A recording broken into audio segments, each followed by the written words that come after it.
வாக்குக்கு திமுகவினர் டோக்கன் கொடுப்பதாக குற்றம் சாட்டி சென்னையில் அதிமுக வேட்பாளர் வளர்மதியின் கணவர் சாலையில் படுத்து மறியலில் ஈடுபடும் காட்சிகளை பார்க்கிறோம். வாக்குக்கு திமுகவினர் டோக்கன் கொடுப்பதாக அவர் குற்றம் சாட்டியிருக்கிறார்.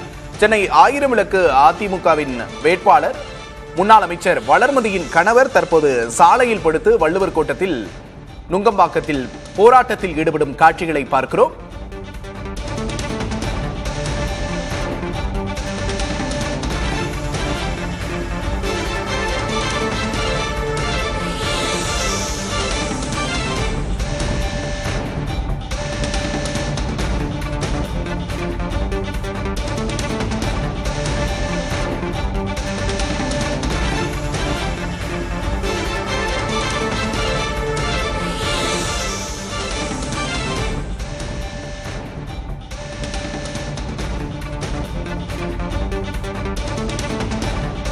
தமிழக சட்டமன்ற தேர்தல் களம் சூடுபிடித்திருக்கிற நிலையில் 234 தொகுதிகளிலும் வாக்குப்பதிவு தொடங்கி விறுவிறுப்பாக நடைபெற்று வருகிறது. சென்னையிலும் வாக்குப்பதிவு விறுவிறுப்பாக நடைபெற்று வருகிறது.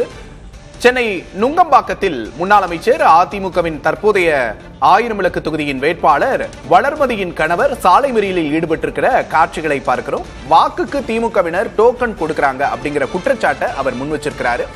சென்னை வள்ளுவர் கோட்டம் முன்பு ஆயிரம் விளக்கு அதிமுக வேட்பாளர் வளர்மதியின் கணவர் மறியலில் ஈடுபட்டிருக்கிறார். அண்மை செய்தியை பார்க்கிறோம். பல்வேறு இடங்களில் திமுக மற்றும் அதிமுக, திமுக, தாவேக என்று பல்வேறு வாக்குச்சாவடிகளிலும் மோதல் ஏற்பட்டுள்ள நிலையில் சென்னை ஆயிரம் விளக்கு தொகுதி அதிமுக வேட்பாளர் வளர்மதியின் கணவர் தற்போது சாலை மறியலில் ஈடுபடும் காட்சிகளை பார்க்கிறோம்.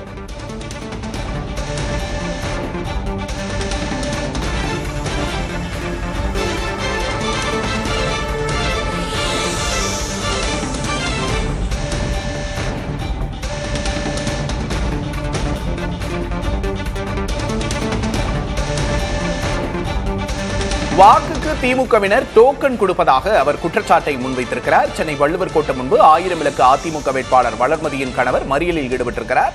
அவரை காவல்துறையினர் அப்புறப்படுத்தும் காட்சிகளையும் நம்மால் பார்க்க முடிகிறது. சென்னையில் அதிமுக வேட்பாளர் வளர்மதியின் கணவர் மறியலில் ஈடுபட்ட காட்சிகளை பார்த்தோம்.